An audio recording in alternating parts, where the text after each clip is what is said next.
Centres for disease control and prevention ने हाल ही में बच्चों के बीएमआई चार्ट्स को अपडेट किया है। डॉक्टर्स बच्चों की नशोनुमा का अंदाज़ा लगाने और निगरानी करने के लिए बॉडी मास इंडेक्स यानी बीएमआई चार्ट इस्तेमाल करते हैं। सीडीसी ने हाल ही में बच्चों और नौमरों के लिए नया बीएमआई चार्ट मुतारिफ करवाया है।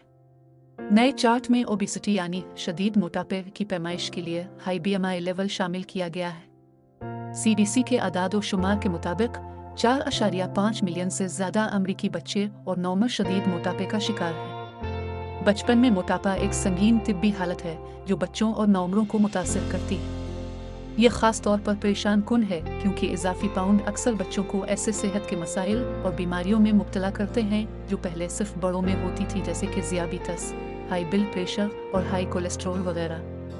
नया ग्रोथ चार्ट्स आला मेयार के इलाज के साथ शदीद मोटापे वाले बच्चों की देखभाल को बेहतर बनाने के लिए डिज़ाइन किया गया है। अपने सवालात और ख्यालात का इजहार कमेंट सेक्शन में करें और मज़ीद मालूमात के लिए हमारे चैनल को सब्सक्राइब करें। तीमारदार, हमें है आपका ख्याल।